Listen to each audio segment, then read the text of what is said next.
Ladies and gentlemen, welcome back to Sporting160EN podcast for episode 169. And unfortunately, the dream is dead in Qatar. But before we get on to anything, let me introduce you to my co-host. First, got a main man, Chris. How you doing today, man? Doing all right. Yeah, I guess it's been a couple days now. We've gotten to see how things shook out a little bit. Sad way to go out for sure. I guess. And, it's been an up and down World Cup in my opinion. But yeah, I mean, I think it should be, two of the better teams ended up in the final. So we'll see. hopefully it's like the deserved win for either team, because both teams honestly have I think you have to shithouse a bit, right, to get to this point. In tournament football, you have to. Yeah, you got to shithouse a little bit. So I just hope that it's a good game. Yep, and next is one half of our Canadian duo, Mr. Danny Saldana. How you doing today, man? Feeling good. Yeah, man, disappointed with Portugal. Speaking of Canada, might have to say two teams in the same group as Canada made it to the semis. Canada put up a fight. I've been spitting this Canadian propaganda for years on here and on Twitter. I'm just saying, if Canada made it out of the group, we would have won semis. But, yeah, man, feeling... we're coming. Exactly, baby. World Cup champions coming soon. Auto-qualified, I believe, right? Yeah, but I hope, quick side note, I hope we do that Copa America thing with the States and everybody else, because I imagine so. Or else it's going to be 4 years. Yeah, man, Qatar got in, so I think the North American teams will get in. True. But I'm excited to see the final Sunday. Two teams that have had their fair share of calls, and Sam is a victim of one of those games where France kind of got away with a few calls here and there. Argentina, anyways. But yeah, man, feeling good, feeling great. Glad that Sporting's back and killing it, to be honest. Yeah, facts. And the second half of our Canadian duo, Mr. Richard Neves, and also one of the newest members. I think it's the first time we've ever spoke on here, Richard. So welcome, because I wasn't here last week. So yeah, welcome. And yeah, well, just give us a quick rundown of your thoughts. Obviously, we'll get into it in a minute. But how you doing, man? I'm good. Fuck being champion of the world, because Sporting's going to be campeões de inverno, so it's all good. Gotta stay positive in this shit. Yeah, we got a lot to get into. We have like 3 Portugal games to get into, and then 2 Taça Liga games to get into, which are a little bit better than what we saw from the national team. So overall, let's just dive in. I feel like might as well. Yeah, without further ado, we'll just get onto the main game, I suppose, which is the title of the video, and that was Portugal versus Morocco. And as you can see, the dream is dead, much like their migrant workers, 300 of them. I've been saying that joke for a while, but that is the real issue. I made a similar joke last week. It's okay. That is the real issue at hand, not football, but that. But anyway, I digress. So yeah, it was a 1-0 victory to Morocco. An awful Portugal performance. Ronaldo again making headlines, being on the bench. Team has followed: Diogo Costa in goal, Diogo Dalot, Pepe, Ruben Dias, Rafael Guerreiro, Ruben Neves, Otavio Bernardo Silva, Bruno Fernandes, João Felix, and Gonzalo Ramos. Cancelo, Ronaldo, Leao, Vitinha, and Ricardo Horta all came off the bench. Richard, I'll start off with you. What were your entire thoughts of this game? Oh God, Ruben Neves is a fucking waste of space. I hate having to share your last name with him. Let's start with that. He was awful. I want to know what João Pedinha did to Fernando Santos to never get a start. I don't know if he killed his dog, slept with his wife, what he did.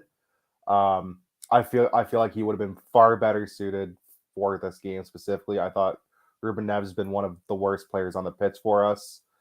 And I'm going to slander the City boys. They were all a huge letdown. I know Diogo Costa got some much deserved flack for the goal, but Ruben Dias misses his man completely on the goal as well. Like I don't know what he's doing. He's not paying attention at all. It was brutal. And I think it was a big letdown for people because we had come out flying against Switzerland, like a 6-1 win. We're thinking, wow, like this is awesome. If we can come out like this against Morocco, like we're playing France today, right? Wrong, because Fernando Santos decided to kind of revert to type and play it ultra conservative. We were just like afraid to lose the ball, and then they started kind of getting us on the counter. Their goal was deserved, like it was coming. They had a few chances, half chances, and it was fair play to them. Like I felt they deserved to be 1-0 up, and it was probably the worst case scenario, because if you put a gun to my head, I couldn't tell you the last time this team came from behind to win a game. I'd be dead. Overall, just lackluster. Ronaldo was poor when he came on. It was just bad all around. I don't think there was anything good to take from this game. Like, guys were just long balls after long balls, which was frustrating. Guys just trying to take people on one-on-one when they had no business doing so. It was a sad way to go out, but it is what it is. It looks like it might be the end of the Nando ball era, which I'm sure we'll get into as well. That's my thoughts. Overall, just sad, but I said to, if you're going to lose now. Don't waste my time. Yeah, fair enough. Chris, I'll go on to you next. What were your overall thoughts on the team selection and the game itself? Yeah, I mean, the whole should Ronaldo start, not start thing obviously like took center stage from the last group stage game, and then obviously after the Switzerland game. I think that Gonzalo Ramos being relatively invisible in this game was a very predictable outcome, but I also think that if you started Ronaldo from the beginning, it wouldn't have made much of a difference. We were playing very direct, and it didn't really work out that well. And at the same time, they also they won Morocco still played a very solid, honestly, in my opinion, a very solid game today defensively again. Mm-hmm. But just really weird mistake on the first goal, rare bad decision by Al Yamik, dude. He won every header, every challenge against Portugal. He's perfect. 4th minute, a very bad mistake. France scores, and then he's basically perfect the rest of the game. He makes one mistake over 2 games, and France punished them. Portugal really didn't carve out quite enough, as much as the French were, not nearly as dangerous on the break. But again, Morocco honestly looked more dangerous offensively against France than they did against Portugal. They deserved the goal. They were only breaking against Portugal. They were breaking very, very, very dangerously, and they're very dangerous off set play. The beginning of the second half honestly should have scored probably. That ball just deflects slightly differently after it ping pongs a little bit. It's 2-0 in the 47th minute. And I mean, they definitely were going to come back from that, obviously, right? They didn't even come back from 1-0. It's honestly, to be honest, CR7, honestly, I didn't even think he was that bad off the bench. Maybe if he's slightly luckier or slightly has a better finish in him on that one through ball, maybe he ties it up right there, It's a tough shot, right? But I've seen him score from that angle before, or put it real close to the post or under the keeper or something. But it just felt like it was Morocco's day, right? They're basically flawless defensively. The keeper's been unreal, and the moment never came. It never came. And if you look at the XG, it could have been a 1-1 draw realistically based on what each team created, but they just were a bit better than us and got the luck of the bounces in a better way. Their players overperformed, our better players underperformed, and that's how you get into this situation. But honestly, it was a really good team, man. They really pleasantly surprised me, Morocco. They weren't just a one-dimensional park the bus shit house every game. They could fucking play, to be honest, Yeah, 100%. Danny, take it away, man. Yeah, man. My thoughts are too different from everyone so far. Obviously, I mean, I still think this result is still hard done by because it came from a mistake at the end of the day, right? We can blame Ruben Dias. I also see the Ruben Dias blame, but of course it goes to the keeper, Diogo Costa, who's fucking lights out when it comes to playing for Porto. I don't know. He has a lapse of concentration a few times for Portugal. Other than that, he played well the rest of the game, though. He saved it from being fucking 2-0 twice. It's just a game of moments, right? Bad tracking by Diaz. Incredible jump by Moroccan player. It's a hell of a jump. But a horrible come out from the keeper. Weird pass to the ball by Diogo Costa. Yeah. You could Diogo Costa takes a weird pass. He jumps perfectly. Diaz isn't marking properly or doing enough to throw him off.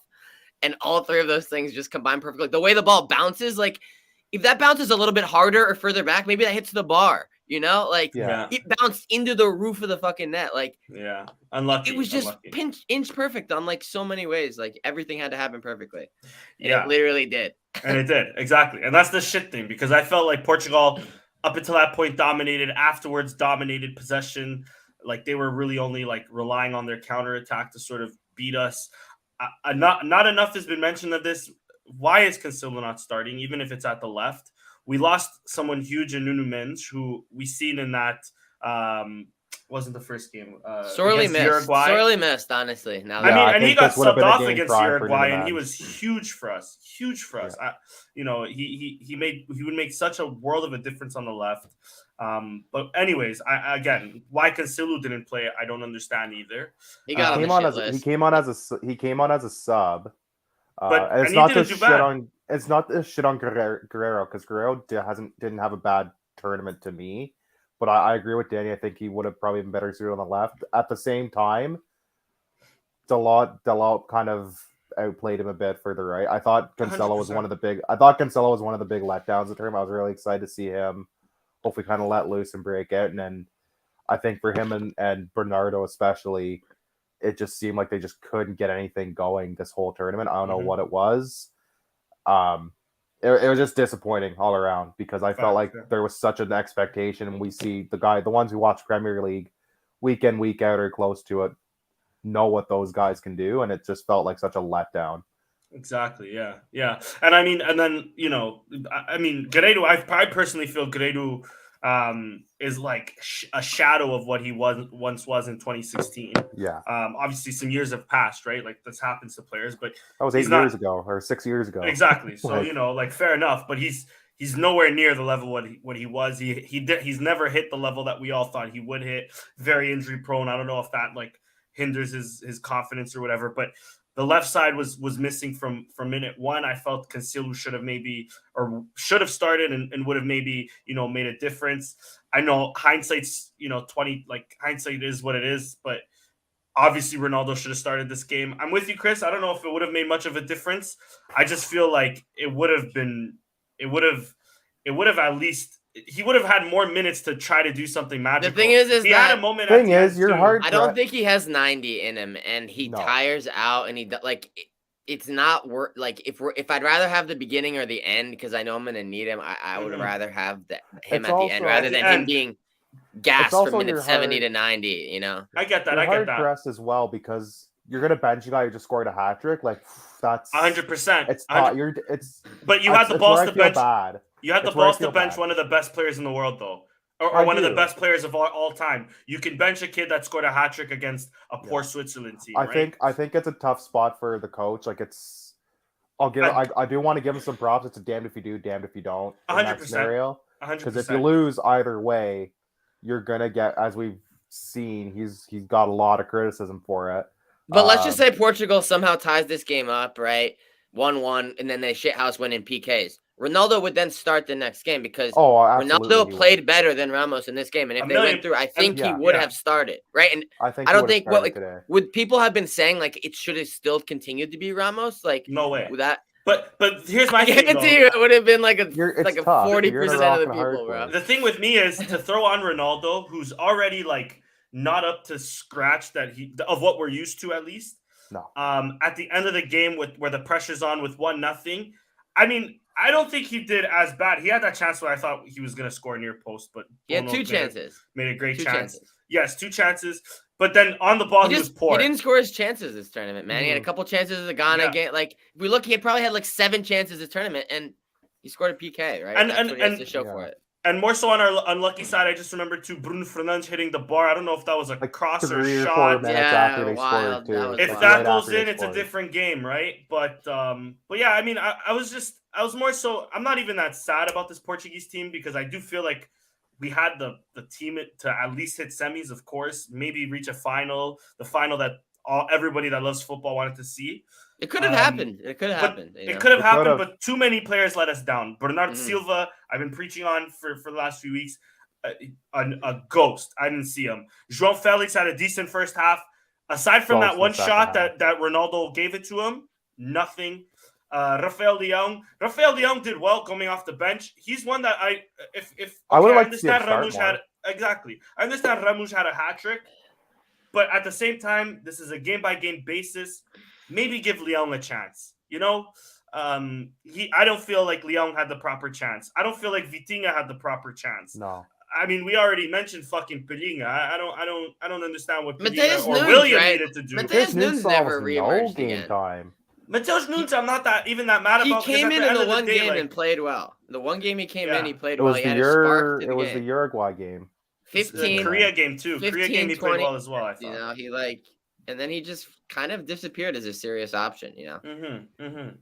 And maybe he should have came in for Bernardo. I'm not sure, but You know what I was actually shocked by? I was shocked to see Horta coming in, bro. I was like, I was a little bit surprised. I'm gonna by be Horta honest, like coming we're in. not scoring. Let's like, I know, no disrespect, but it's just like.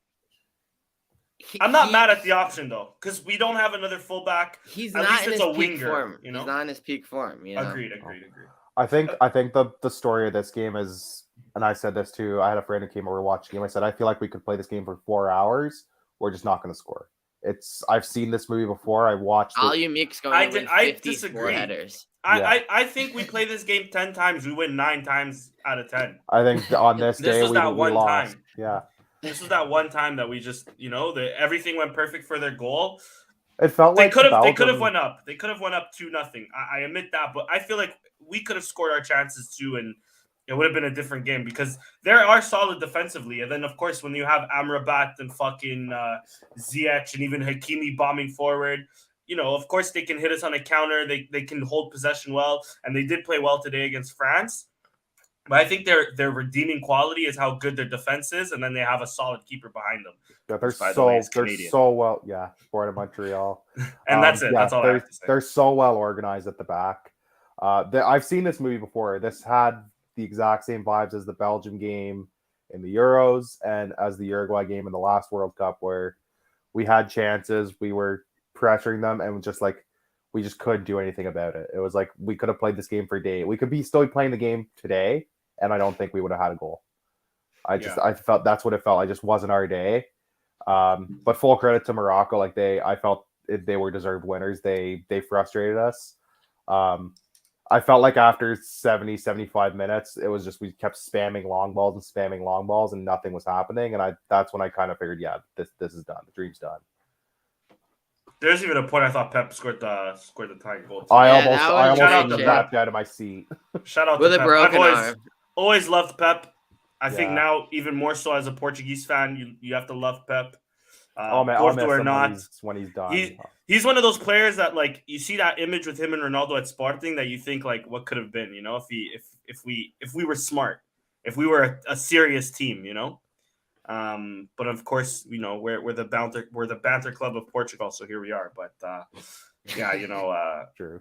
What a man, and it's sad to see. Everybody's talking about Ronaldo, and fair enough, it is sad to see Ronaldo's last World Cup. Let's be real, but I think it's even sadder to see Pep's because Pep. I mean, he's not by many. He's not Portuguese. Pep's more likely to be out there at the next World Cup than Ronaldo is. Maybe. He's aged better in terms of how he played.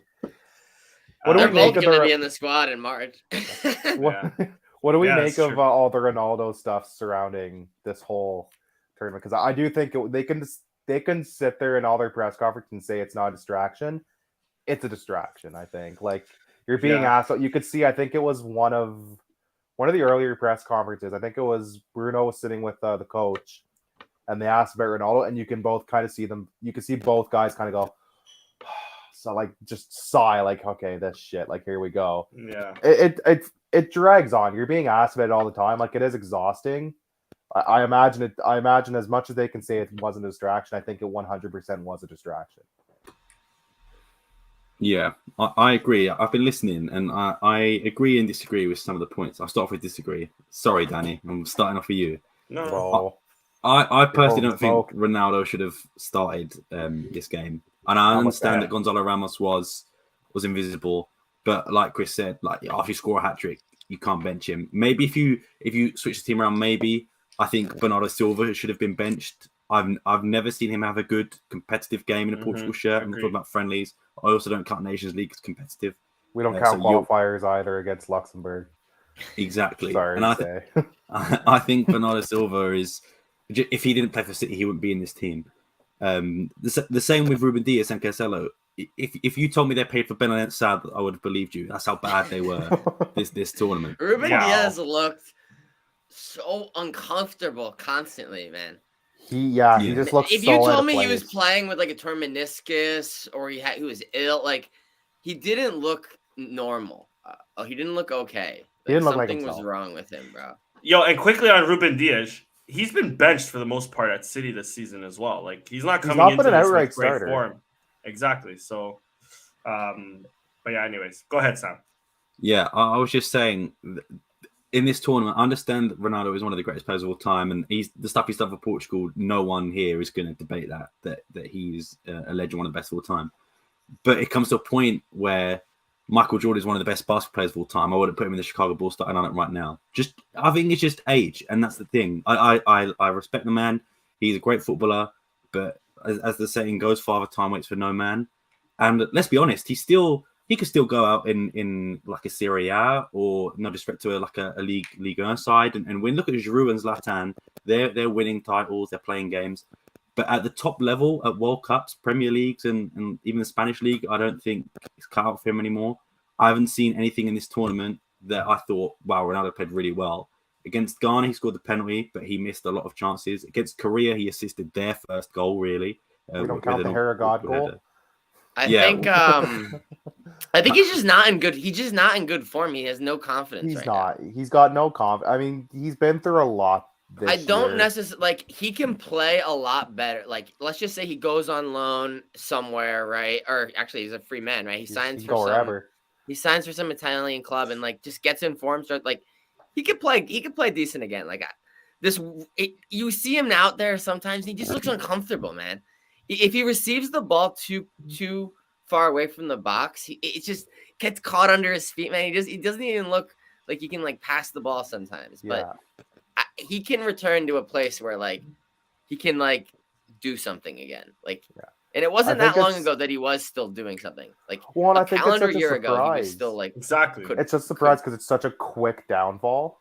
I think that's what's I think that at a certain point, man, there's just too much shit in his head, bro. At this point, my thing is too. My thing is too is like, would you rather Ronaldo start the game and then be able to sub him off, or do you put all the pressure? Pissed about do you that put shit all the too. pressure? That's true, but do you put all the pressure on a washed Ronaldo to win you the game? That's why I think you're damned if you do. You're damned if you do, damned if you don't. Either way, for sure. You're in a tough spot. But, I mean, in an ideal world, I just don't think Gonçalo Ramos, even after a hat trick, doesn't start. But that's maybe hindsight because I see him on that one. I get it, but he was ghost, right? Like I don't think that's only my opinion. I don't think because I think the element of surprise is why he scored and why we battered Switzerland. Nobody was expecting that. I think that element of surprise is gone now. I think as well though the game plan coming like for this game we saw within the first 10 minutes. It wasn't complimentary to him either. It was very much just pass and hold possession. And like, he should be doing a better job of getting to space, but we weren't really doing much. There was no sense of urgency, and he thrives on that type of game plan where it's a bit more urgent. Ramos, you're saying? Ramos. I felt like I felt like the approach to start the game didn't really do him any favors. We were almost complacent for a lot of the game. I just feel like he wasn't even looking for spaces at all either. Like, I was agree bombing with that. forward. There was nothing. I felt like they didn't have enough. I'm gonna score again. I feel like they didn't have enough chemistry with each other, man. Yeah, I agree. Bruno was like, he was really the only one in this game that was like even attempting to explore anything. And obviously he gets slated for that in England. They're like, oh, he's like passing like percentage loss. He tries too hard. It's like, bro, so weird. He's trying to fucking play dangerous passes constantly.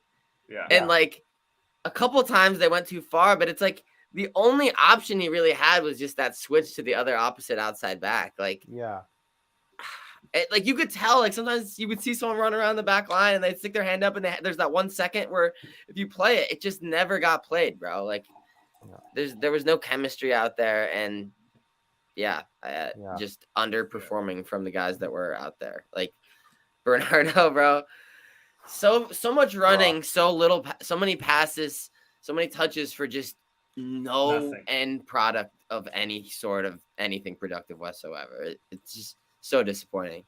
And lastly, I think the biggest thing on what fucked us is, and I don't want to shit on him because I do think there's a player there. I do think he's really good still. It's Ruben Neves though. Like William has to. I won't even argue Padinha, even though I thought William should have started. Yeah, William A definitely destroyer, should have having a started. destroyer out there wouldn't have hurt us in this game. I agree with that too. But I'm just saying a William who is good defensively. I won't even say the best defensively. He's good defensively, does a job, perfect technically. I don't know what William offers or what Ruben Neves offers that William doesn't exactly offer, aside from maybe pace. Other than that, I don't know. Outside the box finishing, which was he did not. Yeah, but he Ruben didn't Neves attempt didn't a even single shoot. shot. We in have this Bruno. tournament. We have Bruno for that, anyways. You know what I mean? We Yeah. have Otavio that can do that. We have Bernardo that could even do that. So, like, even that is like That's it's the only thing that he's That's better the only at. two things that he's better at than William. Like, other than that, I mean, William came on against what was our first game? Why am I forgetting? Fucking Ghana changed the game. He started against Uruguay. Changed the game. We game. shut a good Uruguay side down. Okay, Korea's whatever. Switzerland started. We did what we did. I don't get that. That's my main gripe. I think William there. It's a different game. It's like I said the last show. I think Fernand Sanch knows what his preferred 11 is. I don't think he knows what his best 11 is, and it was very evident he had no clue what his best 11 was at any point at this tournament. Yeah. Because I agree with Danny. I've slated William before. I felt William should have started the last game over Ruben Neves. I felt Ruben Neves had done nothing of note. He offered very little the first 3 games. So I saw no reason as to why he should have been starting in a quarterfinal when he's been in such poor form. Yeah.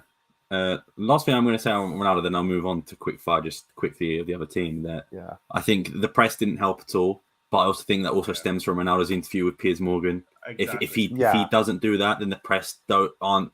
Obviously, Ronaldo's a big name. He'll sell newspapers, whatever. But if that interview doesn't happen, it adds to a shitstorm.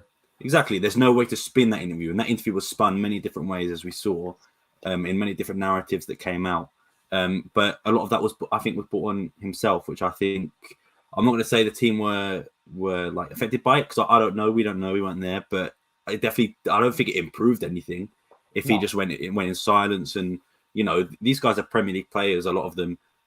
So I think they're used to the exposure, but I don't think they're used to like that magnifying glass.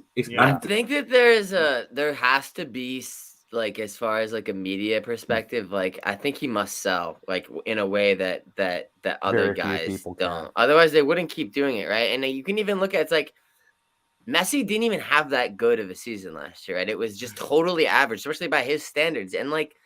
It's a different. There was nothing. There wasn't a peep because it wouldn't have sold the same way. Ronaldo just sells. He's so much more controversial. Has so many more haters. Has so many more fans. Like it feels like. I don't know. Think and so in that reason, I think it's because, and I don't mean to say this in the wrong way, but he is more arrogant than Messi. Messi is very like he doesn't talk a lot. He's sadly kind of like Trump, bro. The media just can't stop like writing about him, covering it. Like he sells. He's polarizing. Like they just get obsessed with certain people, and to a certain extent, like they like it, right? Ronaldo likes it, but like recently, it feels like it's gotten to a point where it's like no normal human being could be able to ignore all of it and like be feeling good about all of it. Like to see, like even for him, personal perspectives, your friends, that people you thought were your friends slating you, teammates you thought liked you or whatever slating you. It's got to be tough on any one man. And then the last family like 3 months. The last 3 Sorry. months have been absolutely brutal. There's just no way, Well, he has wicked main character syndrome. He does for sure. He brings it on himself, but I want to know who his PR team is and I want to know what was going through his head to be like, I'm gonna release this interview right before the World Cup. I want to know. I want to get inside his head and understand the logic. Because there's no way a sensible person would do that. Because you're just adding on pressure. That's the thing. And I could maybe you can handle the see him pressure, but doing the it when he teammates left. couldn't. I could see or do it like right now, like do it December 20th, and still get your rescission for January. December 17th, day before the World Cup final. That would be the most. That would have been their move. I would have been like, yeah, fair enough. But to do it when he did, like right as Man United was like starting to get in a bit of a groove, you could see there was a bit of squad unity finally, which hadn't been seen in a while in that team, and to do it right before what's likely going to be his last World Cup, like where's the thought process for that? It just seems so unnecessary. And on top of that, I think the Portuguese media also didn't help because it was Well, it's everybody tabloid. bashing Ronaldo. It wasn't even just the Portuguese. Yeah. Like as the Portuguese media, at least try to protect the squad a bit. Portuguese And media was going hard, bro. they were going They too went. hard. Record especially. From what Disgusting. I've seen, like growing up, I've never seen like the Portuguese newspapers shit on Portugal until that Ronaldo thing when it came out. Yeah. Who knows if it's true, right? Even if it is, why would you run the story anyway? Like, why would you try and? I understand like you need to make money, you sell papers, but if it is true, which personally I think there might be an element of truth to it, why would you even release it? Because you know that's going to damage the squad harmony anyway. Exactly. Even if it is fake news, which of course it can be. But, I think the truth is that the truth lies somewhere in the middle. I think it's somewhere in the middle. More so. And last thing I think on Ronaldo as well, he doesn't do himself any favors. I don't know how real the quotes are, but his family needs to shut the fuck up. Oh, his sister, Oh, my his God. sister, oh my Who keeps fucking interviewing God. these Bro, people? it's the Portuguese tabloids, bro, They're because the this shit fucking sells, man. This shit sells. I just- fucking the Ja thing is, Rule of Portuguese. There's I don't a wanna go- horrible recurring cycle occurring here, you know? And I don't want to go too hard on them because I don't know. I don't even know if it's real or fake because Dude, this and point, if you after make up fake decades- ones, you still get clicks also, Like- so it Exactly. doesn't even matter. Exactly, but I don't know. Like that family needs to shut the fuck up sometimes. I wish the mom came out as much times in the press just to say like how much she loves Sporting and Always his Ronaldo. sister and his Then her cousin, sister man. always It's- sister's yeah. always bashing the coach. Always, no matter where they went. Real Madrid and Georgina was Mourinho, going hard fucked. too a little bit. Yeah. Yeah, Jorginho went in. It was, That's- you know what that's it like- was? It was okay. She now was let's being cut like this- salty. She was being like salty indirectly, you know. And I think that also ruined it because I think you guys are right. Maybe the truth lies somewhere in the middle, but there's obviously a disconnection between Ronaldo and Fernando Santos that never existed until this year. So the fact that the sister is, especially the sister, even though there's other friends and other people that came out as well, but the fact that the sister, the game that we won 6-1 is coming out saying like Fernando Santos betrayed him. Yeah. Like, It stained everything, and I think it ruined everything, and that's I why think I it's think just- he yeah. didn't start this game or even had a sniff at thinking of starting this game. That's why I think everything about this game was off, and I think it had to do with the media as well. As much as these players want to say that media doesn't affect them and shit, It does. It clearly does. It clearly does, and I think the Portuguese media, more importantly, should have protected this squad because, okay, Ronaldo's leaving. We have a promising future, but I don't see us having I don't know, man. I don't see us having a squad that we can dream of winning the World Cup on. I mean, immediately after we lost this, everybody's saying we put Portugal in the wrong category. They should never be with the Brazils, Argentinas, and Spains. They should be with the Switzerlands, fucking The Denmarks. Netherlands, and Denmarks and shit like that. And it's like, no, this is a really good squad. We had the right to dream. We deserved a bit more protection. Yeah. But that's just Portuguese people. We're fucking cynics. We're everything. So that's a deeper conversation. I have two thoughts. One, anytime Ronaldo's sisters say anything anymore, it's the Ja Rule. It's like, well, let's turn to Ja Rule and see what he thinks about the situation. That's the vibe I get. Two, piggybacking kind of off of Danny's, I felt like this was the best squad we've had since 2004 and 2006. I feel like that's the indictment of as much as we can praise Fernando Santos for, he brought us 2 titles. I feel like as much as it'll be talked about the success he brought, a lot of his tenure is going to also be a big what if, because I feel like the last World Cup was really wasted. The last Euros I felt was a huge waste. We had so many guys coming off of amazing form coming into that tournament, and we looked like a fart in an elevator. It was so bad.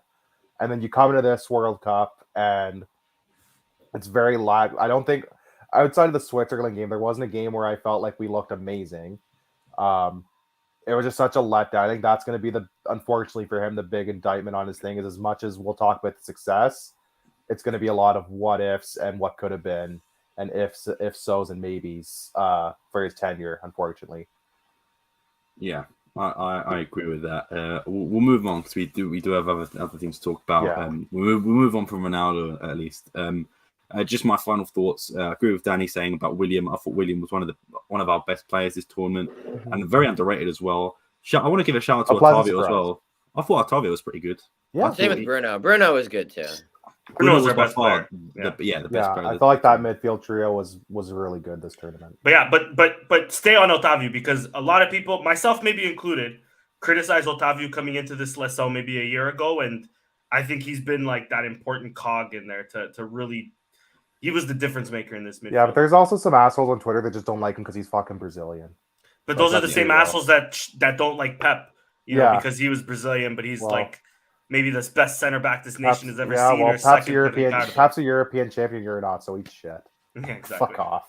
Like, Yeah, and like Otavio as well. It reminds me of like Draymond Green. You love like having him on your team. You don't love to play against him. And I think that's probably as Sporting fans what we're used to with Otavio. But he like I can see why Porto fans love him. He is like a cult hero over there anyway. But yeah, but Dives haven't been hitting at the World Cup. Like, if you're a player and one of your strengths is diving, this World Cup did not play to your strengths. It was very the refs were not calling shit. Honestly, no dives are working really. Yeah, only a handball, you know, from Messi. That's the only thing that really worked this World Cup. Yeah. I just wanted to throw that out there. Yeah, the last thing I'll say on the team is I feel like Leao and Vitinha should have more minutes. Vitinha plays for PSG, start with Mbappe, with Neymar, with the best players in the world, Messi obviously, but he can't get in a team like this, and he should have been starting over Bernardo Silva in my opinion. Same with Rafael Leao instead of Felix or even Gonzalo Ramos, or maybe switching Bruno to the middle and Leao on the right. Leao was literally like, there were memes about him like smiling as he was scoring. He was literally enjoying playing football. And like he was playing good as well. Come off, I understand off the bench because he's got pace. He's very quick. He's very good on the ball. But like this guy, much like Vitinha, plays for one of the best clubs in the world. They won the Serie A last year, and they're continuing to dominate. And he still just can't get a sniff. And I think that's why, obviously, Fernando Santos technically is still the manager now. There's been no official confirmation, as far as I'm aware, that he's gone. But that is one of the reasons that he will be. I think it's a safe assumption he'll be gone, which leads to my question. It's very clear to see why over 90-minute games, he's destroying like Calgary, right? And Sampdoria, right? I mean, in like 15, 20 minutes, he'll skin 3 people, maybe get a good chance, score on one of like his 2 shots, or maybe like he'll beat 2 guys and then lose it. But it's like, if you give this guy 90 minutes or longer time periods, bro, like, he's going to just continue to create problems over and over again. And it's like, he's just going to rack up stats, bro. Because he is kind of a cheat code. And he's one of those guys where he's out there and it doesn't even look like he's trying. Because it's that effortless, bro. Like sometimes when he's running, it doesn't even look like he's like sprinting, right? The other guy's sprinting and he doesn't even look like he's like breaking jogging. Stride. It's like Usain Bolt in the race. He's good, bro. He's real good. And he's only going to keep getting better, I feel like, you know? Yeah. My last question is, if it is indeed the end of the Nando Ball era, who do each of you think will be the coach, and who do you want to be the coach? I don't think he's gonna get fired, to be honest, anymore. That's what I was gonna say. I think he's gone. I think he should be gone. He should have been gone 4 years ago. He should have been gone 4 years ago. The next best time would have been last year. But with all the rumors now, with that it'll cost the federation like an X amount of millions, 7 million to fire him. That's well, you put yourself in these situations. Fuck the federation. Listen, but here's okay, and they need to get a new manager in like right now because they have games again in March. You know, don't want to get off to a bad campaign, so he's just gonna end up staying, bro. I'll tell you my picks in a second. I think one thing as Portuguese fans, what we should do is the same way we do to our clubs, and we always look to our presidents. It's long overdue we start looking at Fernando Gomes and what the fuck he's doing, because why the fuck are you giving Fernando Santos a contract until 2024 with such a high rescinding clause? The fact that we've been saying for him to leave for years now, and it's still going to cost us $3 million or more just for him and his technical staff to leave. That's ridiculous. So one, we should be looking more importantly to Fernando Gomes and getting him the fuck out of there. 2, who's my pick? 1, this Mourinho, half Mourinho to Roma. I don't think it's gonna happen. I'd love for it, but it's not. The fact that that's a realistic rumor to come out of the federation is a joke, because that's fucking ridiculous. Why are we doing that? That's more proof on looking to Fernando Gomes getting gone. All right, now I think the best option for Portugal is Rui Jorge, because he's worked with a lot of these younger players. We've won a World Cup with these players, or Euros with these players. We won a bunch of like under 19, under 17 Euros with these guys. Was it Euros? We've been to 2 under-21 finals with a bunch of these guys. I remember the one that we lost to Sweden in penalties where William missed the penalty. But we've won at least 1 Euro or 1 World Cup with them. I can't remember which one, but I think you're right. I think it's a Euro. It's a bunch of Euros. I think we've had a couple runs in the World Is it Cup 2 that Euros went to like then? it's 2. It's definitely minimum 2 like Euros. It might be 3 because I know we have like an under 17 and an under 19 for sure. I'll look it up in a second. But Rui Jorge would be probably the best option or the more realistic option. He'd be the safe option, I think. My option is Jorge Yeah, Jesus because That was mine as well. This That's attacking one of mine. attacking That's one of team mine. needs Yeah. Jorge Jesus. Can you imagine Gonçalo Ramos and Leão up top, or Gonçalo Ramos and Felix, or Felix and Leão up top? Bruno Bernardo in the middle with William just controlling. Bro, that he's going to shit. move Bernardo back to left wing back like he originally planned back Bro, in the day. okay. and it would Yeah. still be fire, bro. He'll still do more probably in left wing than he did at center mid this fucking tournament. Jorge Jesus, it's a shame. It's a shame he's at Fenerbahce right now because I think he would for sure be at the Seleção right now. I think if they gave him the 71 call, years he'd old is some drop shit. what he was doing. Perfect time for him. I think if they gave him the call, he would drop what he's doing. I'm with you. He probably has a both. high buyout clause. I'll be honest. Yeah. Oh, more than likely. The Mourinho rumors are fun because it's absolute chaos, but I don't see it happening. I'm with Danny. I think Rui Jorge would be he'd be the safe option. So because- 2 runners up. He has no Euros or World Cups. I thought he had a World Cup or a Euro. No, he but has a couple two, with the runners no, up. just two runners up in U21 championships, Yeah. 2015 and 2021.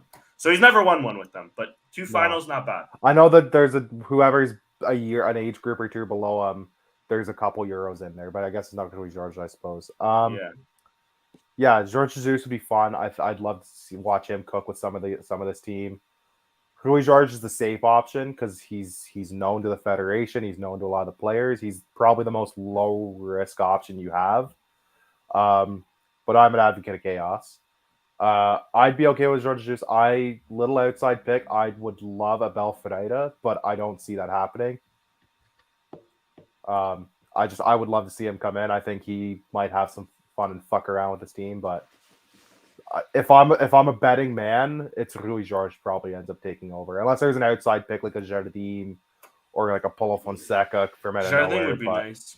Jardim would be fun. I just don't see them going. I don't see the federation being smart with like that smart, anyways, or that outside the box. Espírito They're gonna- Santo still needs an assignment from. Just I a do few. not. I'm sorry. Nuno Espírito Santo does nothing for me. I apologize to any of his stands. He does nothing for me. I would love no- I would love Jardim just because he's wasting his career going to like Saudi Arabia and Qatar now. You know, you might as well Yeah. just fucking take a national team job. Yeah, that's where Fernand Santos is going after this gig. Probably. That is- Straight to Or Al Sadd, straight bro. retirement, bro. The money this guy's Yeah. made.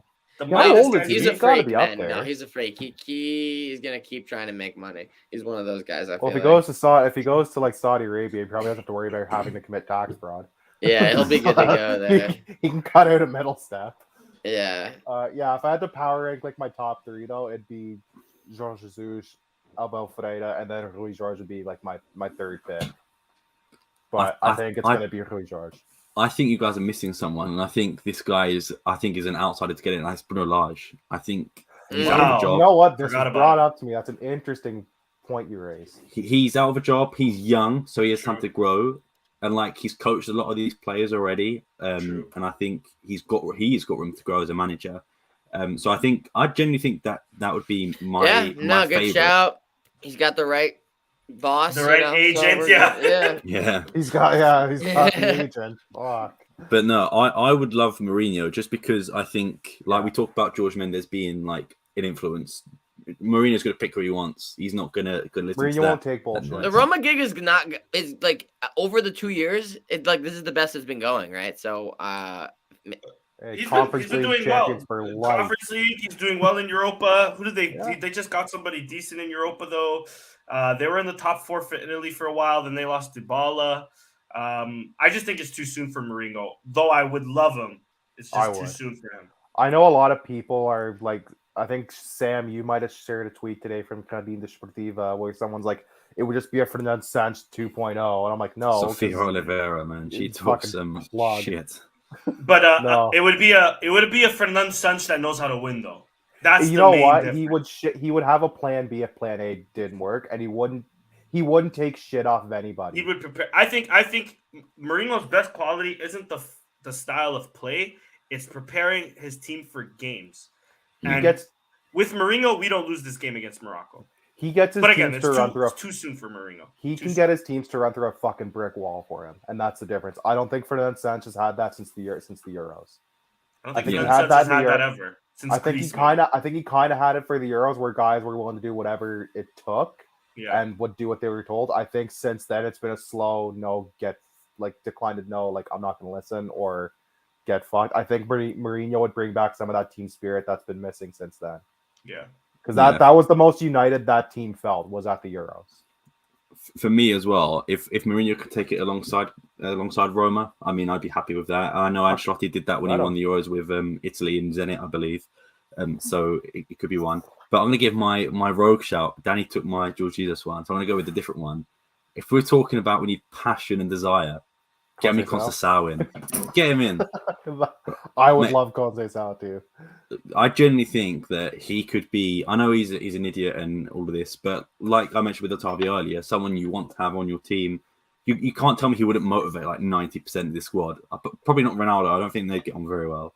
But like he's someone who's been a Portuguese international. He's been. Correct me if I'm wrong. Luis Enrique. He was in the 2004 If final. we're gonna go right? foreign coaches, we got some interesting choices. So yeah, if Conceição got a former international, I think made the Euro 2004 final. If I not, don't he think was so. at the 20. Let me see. Oh no. No, I think he was in the 2002 squad though. That was it. Yeah. Because he was a keeper, right? Conceição, no, it was a. No, you're thinking Victor Bahia.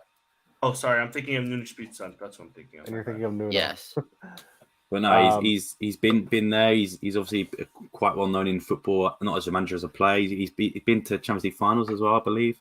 So I don't see why not. He's been there, but I think Bruno Lage for me, I think would probably be my pick. But I think it's going to be Mourinho, to be honest. Yeah, I don't think Conceição's an idiot. I think he's just a fucking maniac. Personally, I don't think he's an idiot. I think he's just a he's very smart. He's a smart tactician, 100%, and he gets his players motivated, which I think Portugal definitely lacks. Yeah, I think that's like you said, Sam. That's the big thing is we're just lacking that person who gets them to want to take it to that next level and just one to fucking leave it on the pitch.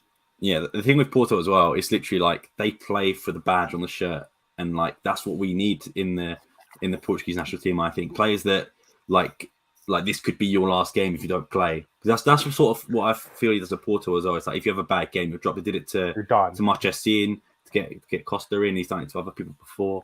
And I think maybe that's what some of the Portuguese people like Ruben Neves didn't like. He obviously didn't care like if he got dropped because he played awful. I think the same a bit with Felix. I know he played well against Switzerland, but he had some awful misses, especially in this game. And Bernardo Silva, Ruben Diaz as well. Like they know they're never going to get dropped. I'm surprised Cancelo was dropped, to be honest. Well, it was such a shock when Moutinho got dropped in the last set of Nations League and into the tournament. Everybody thought that was his ride or die, right? Like that was even a shock. Was it a shock though? A little bit. I remember seeing a lot of chatter on the. It shouldn't have been a shock. It's a shock now. It's a shock. It's a shock now because he played Ruben Neves every single fucking game. That's fucking true. I think I'd rather Moutinho. You're fucking. I would have taken Moutinho over. Masop Podre in there would do way better than fucking Ruben. Masop Podre would do better than fucking Bernardo Silva, actually. Yeah. Let's quickly move on. I've got one last thing to share, and then we'll move on to the sporting game. So, Argentinian referee in this game. I want to ask all of your guys' opinions. Okay. Do you think so? We've got 3 penalty shouts that weren't given / weren't even looked at, and obviously at the end, Bruno Fernandes and Pepe were raging at the referee. A lot of them saying for being Argentinian and the whole Messi thing or whatever. So, Chris, I'll start off with you. Do you think there were any penalty calls that should have been given, and what are your thoughts on the overall referee performance in the game? I think there's been a lot. My one complaint overall at the World Cup has been the yellow card, the inconsistency, like when it's choosing to be shown, when it's not cards, right? Even today in the Morocco game, a couple challenges where it is just straight fucking cleat on lower shin. I have seen that been a red card in Portugal 78 times with the VAR. there could have been 2 of them today. Neither even gets checked. I feel like play resumed so fucking quickly. Maybe it was checked and cleared, but like, bro, like I just don't understand like when they're like it's just like I don't get how they dictate when they're gonna crack down on certain things, when they're gonna emphasize certain things. It just like feels weird. The only PK that I really thought was weird. They definitely were trying to dive for it a bit. There was one that was just outside the box. Pep dove for one. Altavio definitely dove for one. Bruno had a bad one in the first half where I think we all personally the group chat. The handball, the one that it never really got warranted even a second look. I'm not sure if it was checked at all. I don't know if it's headed onto his arm, if it bounces and hits his arm, but I don't know, man. It just looks like a really, really weird play, and we never even got a second angle on it. No. So the VAR is just very inconsistent. And also, if the ref checks it, it's guaranteed to be given, right? I haven't seen him look at the monitor and not give it, right? Yeah. So I don't know. The VAR is being kind of used in a way that I guess most people haven't been used to, right? Yeah. Because the Prem and the Portuguese League obviously don't use the VAR in the exact same way, right? But like, no. I think this is an even new style of VARing just dropped, you know? New VAR just dropped. I personally think the Otavio one is probably our best chance of getting a penalty, because if you watch the replay, especially in slow motion, which they do in VAR, and that's what they call everything in slow motion, the shirt is pulled, he goes down, and there's even a kick out of him by Hakimi, sort of. We don't actually see it from that angle. But I think that was probably the best chance to get a penalty. I don't think any of the others were. Obviously, we never got an angle of that header / handball that was clear enough to see. But that's what VAR is for multiple angles. But I guess if they cleared it, I suppose, which is what was said, or I don't even think they looked at VAR, but they did. Yeah, I think they did. I think the Otavio one is probably the best chance, but I didn't understand the abuse sort of towards the referee. I get the Argentinian thing is a bit of annoying because I don't think he had a bad game overall. I think he was just average, to be honest. He was just I didn't have any major complaints about him. I do agree. I don't think you should. I think once you get to this stage of the tournament, you shouldn't have any refs.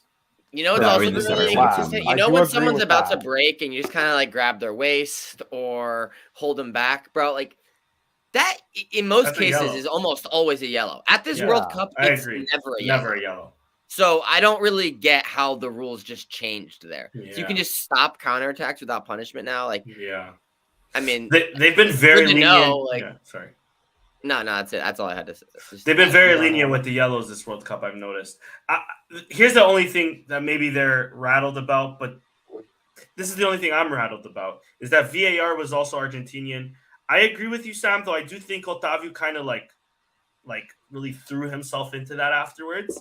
I think the fact that we only see one really makeshift, it looked like it was fucking filmed from the fans' perspective of that handball. I think that's the only thing where I'm like iffy on, because the fact that the VAR is Argentinian, the fact that we see no other angle from that to like, just to be like, hey guys, just so you fucking Portuguese people leave us alone. Like, clearly it's not a yellow, or clearly it's not a handball. It hit off his chest or his head or fucking his dick for all I care about. Like, it didn't hit his fucking hand. I just have yet to see... so often, even if you don't get an alternate VAR angle in the broadcast, you get it after the fact online, such as Japan is a great example of this. So many new angles came out after the final whistle blew. And even on a couple other incidents. Were all the cameras broken in the stadium? Because there has not been a single other alternate shot that I have since seen. I think they want you to forget about it. It's very weird, to be honest. Yeah, that's my only complaint. Other than that, like, I had no real. And if it's because they're trying to cover that they never checked it, I get it. But here's the thing. They've admitted when they've forgotten to check things in other scenarios. And they admitted they're like, why aren't they even... So they did check it then. So, like, show us the angles that they checked. I don't know. It just seems really weird. I don't get what they're doing, you know? Agreed. I do agree with them that I don't think there should have been... I feel like once you hit the quarterfinal, like the knockout stage, you shouldn't have any refs that are from any countries that are left over. Yeah, So I don't- and like, I I'd could say the same- easily I'd see say them the just same thing making if it that was a a rule Portuguese- now, be after the fact. But yeah, Because That's I'd say the iffy, same though. thing if it was a Portuguese. Yeah, but I'd say the same thing if it was a Portuguese ref in the Argentina game. I don't think that should happen. Yeah, no, I get that. I just think it's iffy because, like, as we can tell, especially from this World Cup, there's a lot of shit refs out there, right? I mean, listen, It's been one of the worst. I ref hate World Portuguese. Cups I can I hate remember. Portuguese. CONCACAF refs are there been. That's what I was gonna say. I hate The Portuguese guy from the league refs. Canada-Belgium game got banned CONCACAF from the rest of the refs tournament. have really shown this World Cup how shit it is for CONCACAF qualifiers. And let me just remind the viewing public of all 6 people live. CONCACAF qualifiers didn't have VAR for the first 8 games of the 16. We got VAR for the last 4 games, I think. We got VAR halfway through it. Perfectly halfway How through bad it. it was. So if there's 16 games, we got it 8 games in. And this was the bullshit we had to deal with. So the Argentinian ref wasn't even the worst refereeing of this tournament. I don't think he was that bad. The only thing I'm iffy about, like I said, is that handball. The rest, whatever. You should have thrown a yellow card here or there, but whatever. It's the World Cup. I also get it. Maybe extra pressure, whatever. And most games have gone this way. But there's one bit I had as well. Sorry to fucking interrupt. No, go. The only thing I had against this referee was after extra time when there was that the Moroccan player was down for 2 minutes. Yes, he still blew that's exactly on 8 minutes. And obviously, exactly. I don't think we would have scored it 2 minutes, but there definitely should have been an extra 2-3 minutes added on. Agreed. Which, to be fair, and they got a red. This new World Cup rule I've really liked, where they add like 15 minutes, 20 minutes, whatever. It eliminates a lot of time wasting. It discourages it heavily. But if you look at the games, they enforce it for some, but not others. Sometimes they add it 9 on, to 10 sometimes minutes. they don't. Sometimes maybe good, Sometimes they sometimes add maybe shit. stoppage time, sometimes they don't. I've noticed that the more criticism it got, the less it started getting implemented. Because they did that for the first first group week, and then maybe a bit of the second, but then after it was very few and far between where you would see 15, 10 minutes added. It would be 6 to 8 at most. But I agree with you, Sam. I did like it when they did that because it is bullshit. Because, bro, imagine that gets implemented in Portugal. Tondela's fucked. We're gonna play we're gonna have 20 minutes of added time. Yeah, that's gonna be horrible. We're putting 10 minutes in a World 45 Cup game. minutes on top of the I mean, World bro, Cup. the Portuguese league, the big 3 are already constantly getting plus 8, plus 10, plus 12. So we're looking at 18 minutes. plus 22 in certain scenarios. Plus 45. Benfica, you're 1-1 and you need to win the fucking league. Plus 31. Plus 30. Bimba. Well, that's exactly what's going to be, because I think the stat was in terms of actual legitimate game time. Portuguese league is way less than fit. It's 40% or something. It's 50 minutes. It's 50 game. minutes if on a good day. You're gonna have to add a half hour of stoppage time each. You're gonna basically play 2 games in one day. By the time you have the added time, it's gonna be ridiculous. Yeah, facts. I'm gonna ask one more question to you guys, quick fire, then we'll move on to Test the League game. This one comes in from the FC Porto podcast in English. We had them on the show, very good people. Shout out to them if you're a Porto fan. Even if you're not, just check them out. So he says, I think we have an excellent squad for Euro 24. Who do you think will be the best coach that we asked for? Which you already answered, sorry. But I'm just going to ask you, Euro 24, just yes or no, do you think we have a chance to win the competition? And actually, where do you think we'll finish? Danny, I'll start with you. No, we don't have a chance to win the competition. And sorry, who do you think will win it? No, he already asked who do you think the best coach will be, but we've already answered that. So it was literally, do you think we have a shot, and where do you think we would finish? How far? How far Euro 24. I think we can make quarters again. Okay, At Rich, best. what about you? Depends on who's coaching the team. That's a very low. Let's say you pick your favorite. George Mourinho. Yeah, If George, you if pick if my top choice of George Jesus or Mourinho, I think they get minimum quarterfinals. If they have one of those guys coaching, they've got a shot, because I know it's in Germany and you'd be stupid to bet against Germany in Germany, but they've looked horrible unless they're playing us. Unless they're playing us, and they always beat the ever-loving piss out of us. I think England might have a show, but I feel like that's an English media thing. They're overhyped. France is there too, and then who else is really there? Belgium's done; they're washed. Denmark was a big letdown. Turkey was the big dark horse, was the big sexy pick the last Euros, and they looked like They looked like absolute crap. Potentially, So if Italy come back or someone like Yeah, that. But I Italy's think a good Spain have got team. quite a young Spain, team you as know what? well. I'm Spain's a forgetting. good I'm an idiot team. because I forgot Spain. I'm stupid. I'm a big dumb idiot for Even forgetting Spain. Germany have got quite a young Hey, team man, now. don't talk about yourself like that, bro. Oh yeah, it's Germany and Germany. Like you're hard pressed to bet against them, even though they've been bad.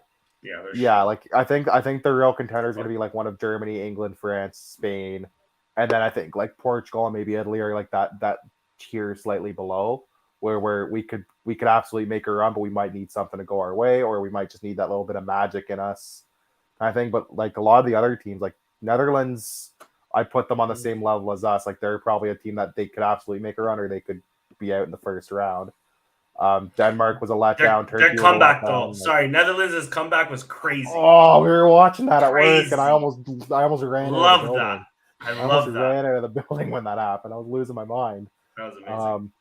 Yeah, I think we could go at least quarterfinals, but I think we'll be kind of the dark horse pick kind of thing. Like we'll be in that middle of the pack or just below kind of the top tier of I think these are the teams to beat. Yeah, I'll say in long-winded answer, probably quarterfinals, if not better. But I'll bet on quarterfinals because I'm a fucking cynic as well. That's as good as it's gonna get, I think. Fair enough. What about you, Chris? I think we got a shot. We're in the top Love that from you. 6, so I think we have a shot. Yeah, I think semi-finals as well. I think France are probably going to dominate for the next probably a few years. They're Spain, built for back it. to back. They're built to next just be fucking level, bro. They're not so deep. Wait, they had can I how just- many injuries leading in this tournament? They're in the fucking final. But quick hot take from Danny. I need at least like 3 a podcast. They're not that great.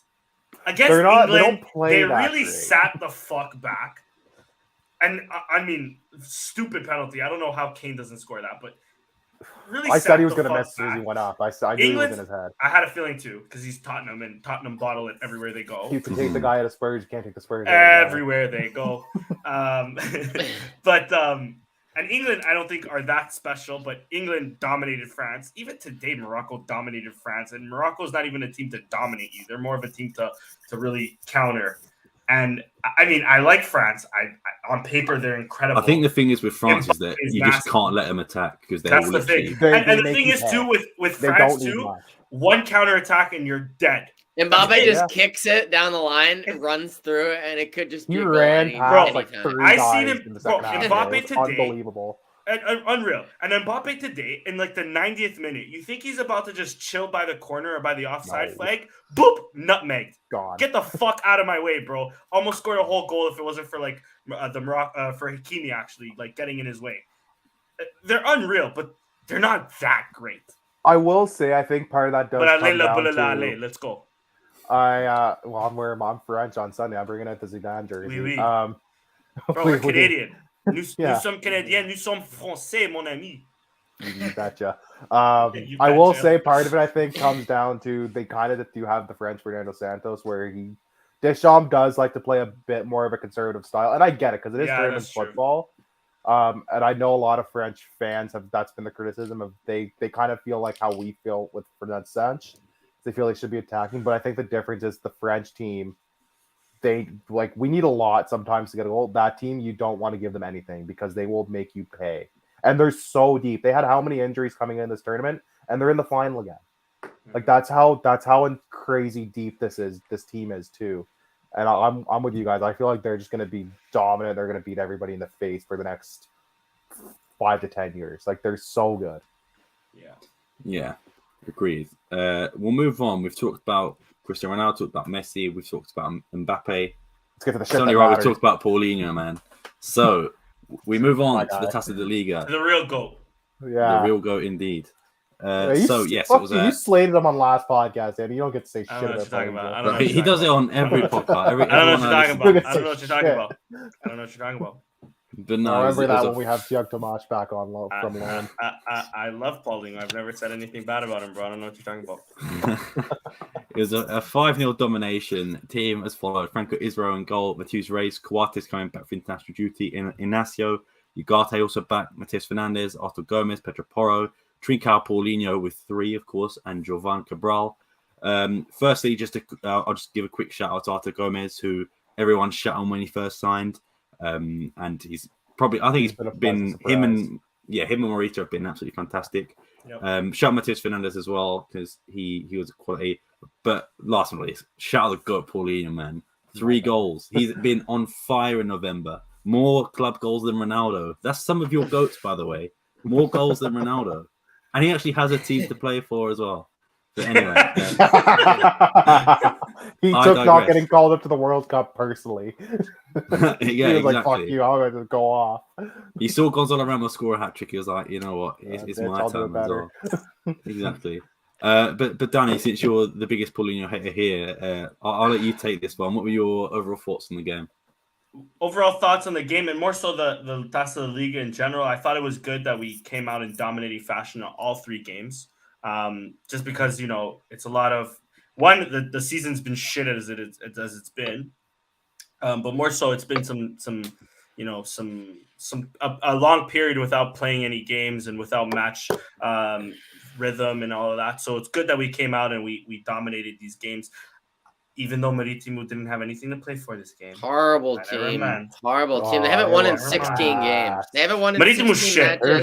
They're going down this year. I don't think they still had their caretaker manager. They just hired a new manager today. Nothing to play for in this competition. Mm-hmm. It's just a disgraceful squad right now.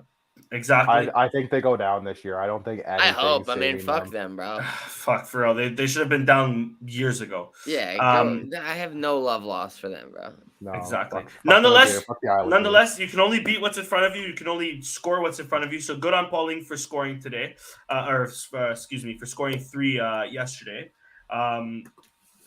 You know, great performance from Paulinho. I didn't really watch most of the game, so I can't really see anything aside from what I did see. We dominated. Matheus Fernandes is slowly getting there. You can tell he's not ready yet. That pass was incredible, but you can tell he's not ready yet for prime time. But there's a player in there. Jovan had his moments, but I don't know. Jovan needs to shake off the rust a bit. You say that every time about Jovan.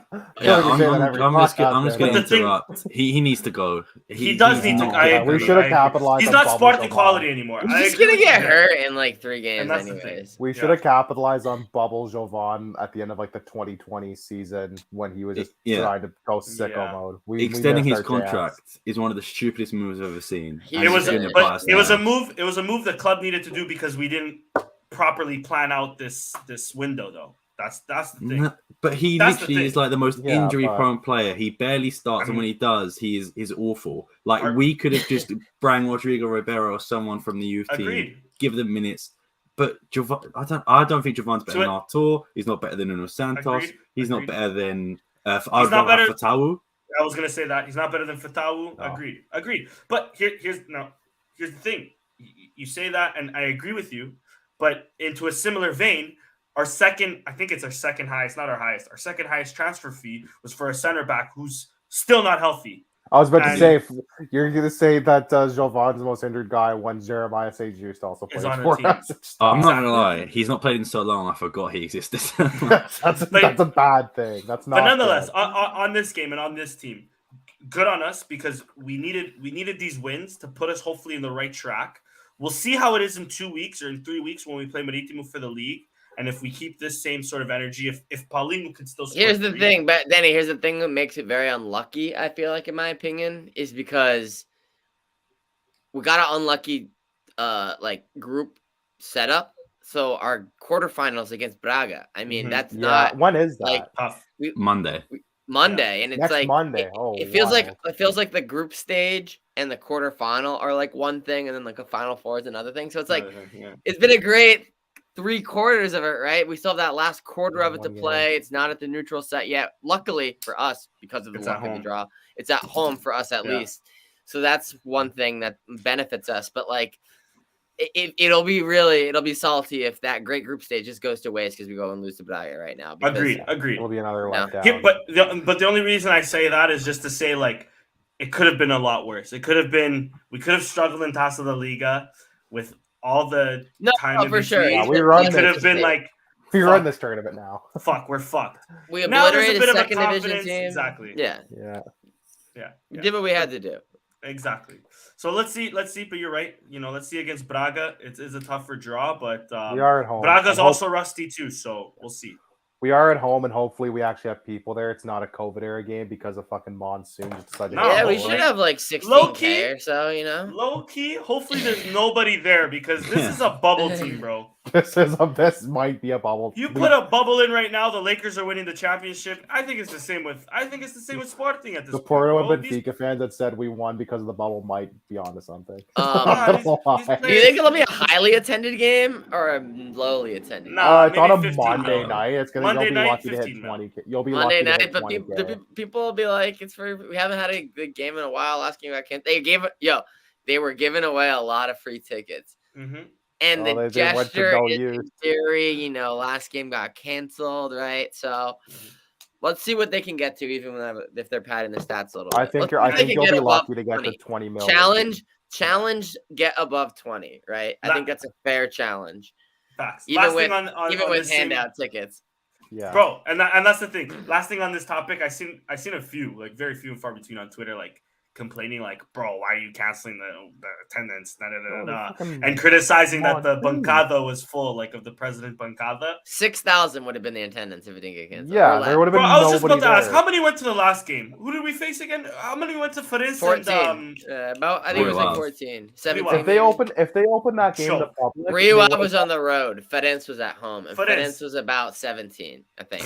Maybe they 14, opened- something like that. Yeah. If they opened this game to the public, it would have been like junior Four hockey digits, attendance, four like when I digits, worked. bro. It would have been like Easily fucking 4 digits. 4 digits. Yeah. Like No shot it would have been 5 digits. There's Impossible. the would've been- weather. we would've There's the been lucky weather to in get Portugal. It's a midweek game, and we're And it's basically already midweek through. game. Mhm. Nobody's going. Meaningless game. Nobody's We would have going. been lucky to beat the fucking OHL attendance. Yeah, a lot of people couldn't even go even if they Yeah. wanted to, also. Yeah, Yeah. exactly. It would have been But no, brutal yeah. attendance. But shout out Paulinho, the GOAT. Yeah, Sure. shout out Paulinho, and again, like I said, after And Gomez as honestly, well. shout out Miguel Silva. That's a horrible game, let's be honest. My man had a horrible game. Yeah. I used to think he was one of the great promising young keepers. He impressed me Me too, and at Guimarães. Guimarães. Woo. He was the man peaked at age 19, I believe. We've had a lot of promising keepers fizzle out. Me, by, like, me and him have 23. two things in common, baby. Let's go. Peaked at 19. We've had a lot of promising Portuguese keepers like fizzle out by 23. What happened to that guy, man? I mean, I'll be honest, I haven't tracked him that closely, but that was horrible, man. And another one on this, on the starting 11, I didn't even peep that he started today too. Bruno Chaves, who I used to also sign was- him Oh every my Football Manager God. save back in the day. Bro, Every Dave's single still forgot in the he chat, bro. existed. Dave, tell us how promising did you think Bruno Chaves was gonna be? I bro? thought he was going to be better than Trincão. I thought No. he was going to be the start of that Braga team, and then Yeah. he just let us. Yeah, I forgot Miguel Silva existed. Yeah, we've had a lot of young Portuguese keepers the last like 10, 15 years who just by age like 23, they're just fucking washed. Like I remember Mika, who played for Boavista for like a hot minute when we went Yo, to like Mika's the a under legend, bro. we went to Chill the out. under 20 World Cup final. Bruno's He cousin, played out bro. of his Chill out. He played went out of to his Sunderland mind. to play And 0 he went to minutes. Sunderland. Yeah, Shit. nothing. Bruno Varela, everybody thought he might be something, and he's good. he's, He's okay. all He's right. okay. But I feel like He I feel like his potential ceiling Let me- would well, have Let me There was another answer guy that as question well. for you though. Bruno Varela came from what academy?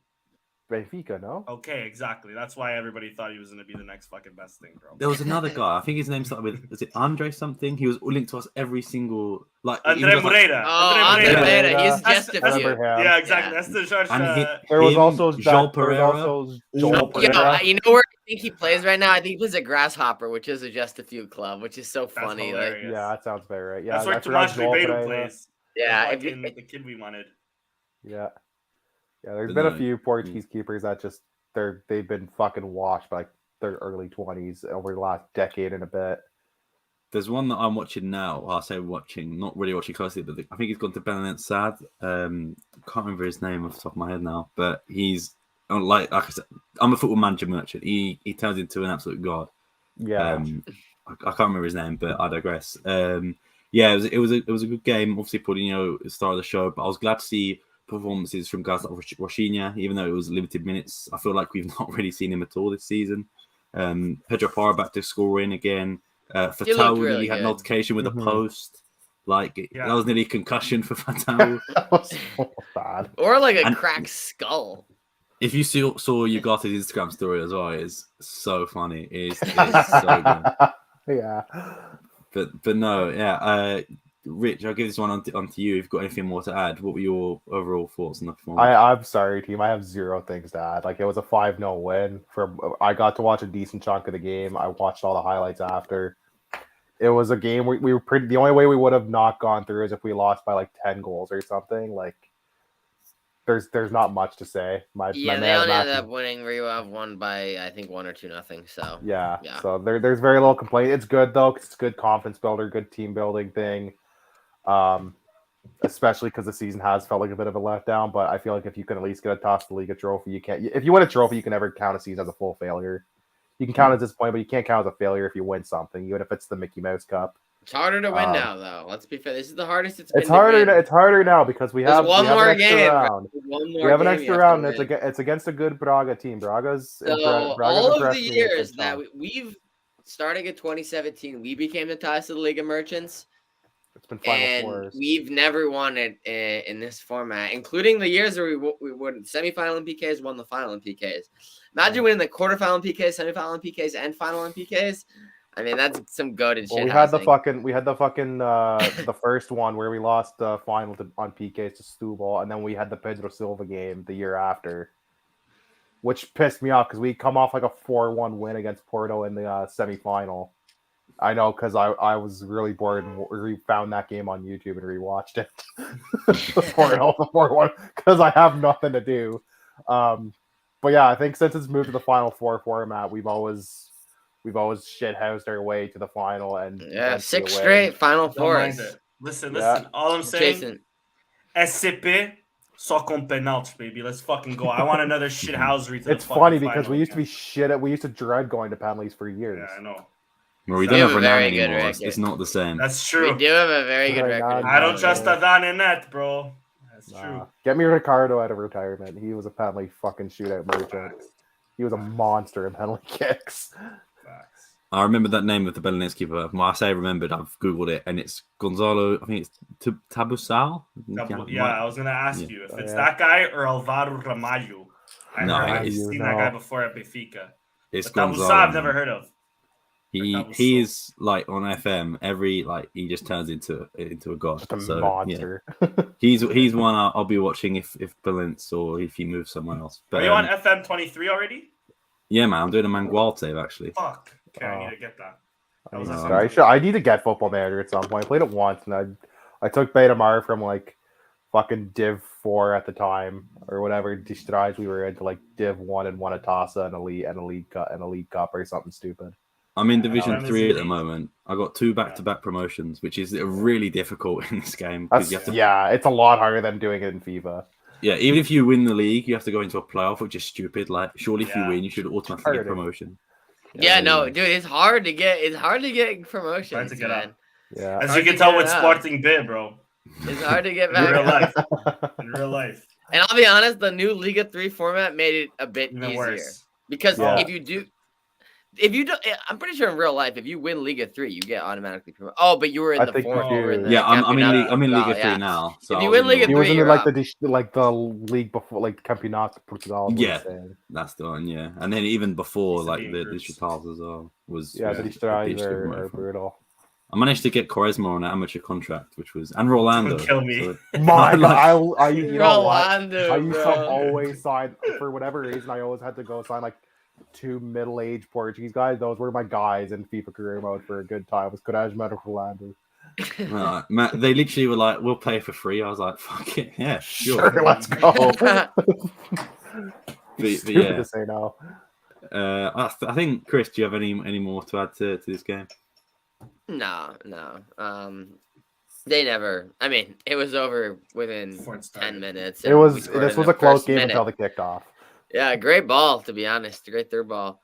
And then just put it right on a platter for Paulinho instantly. Just devastating blow. Yeah, facts. Yeah, I think we're all in agreement that Paulinho is by far the man of the match of this game. Even I guess you could say Matheus Fernandes as well was very good and Ottawa, but I feel like we're all going for Paulinho here, right? I went for Paulinho. I'm going for Paulinho. I went for Yeah, Franklin. Paulinho I went for probably. Israel last match or the match. Danny's going to before. be a hater, man. I can see him scheming in the bottom there. I'm gonna say I'm gonna Moro's say, the only other one I feel like. I'm gonna say Torres. Tiago Tomas because he was in New York. He was in my hemisphere, my side of the world. So. He was also in Texas. That's almost as Yeah, good I know. as my... Weird, bro. What a He weird. was a That's VIP at the Texans game with Stuttgart. Yeah, that was Yeah. weird. Right, So that's never really mind. I'll give random. it to You wouldn't put Paulinho them- because who the fuck You decides wouldn't to go? put those two. You would never think to put those two together. They're in not any the worst universe. NFL teams. Yeah. No, but Yeah. seriously, I'll give it to Artur because He had a good game. He had a good game.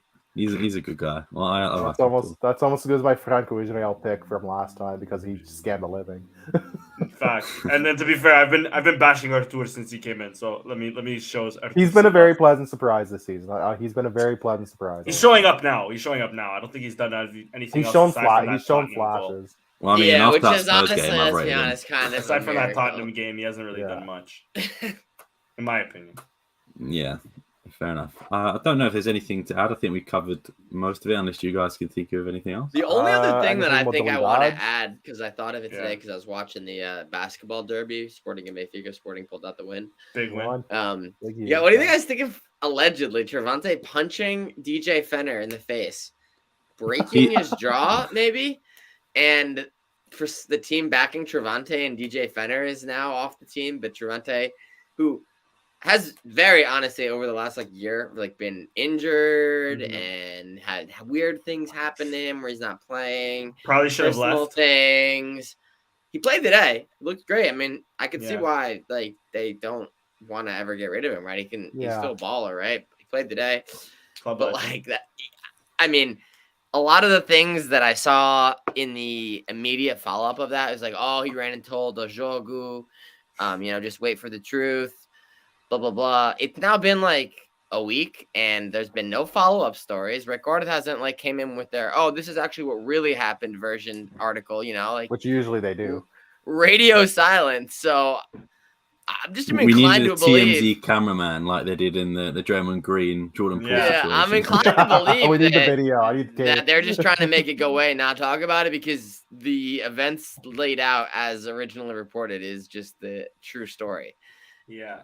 And That's the only Trevante, and version out there. maybe, bro, here's the thing. Maybe DJ Fenner was out of line, bro. Maybe he was saying some fucked up shit. Maybe he was acting in an insane but they haven't said why. We've only heard DJ Fenner's side of the story.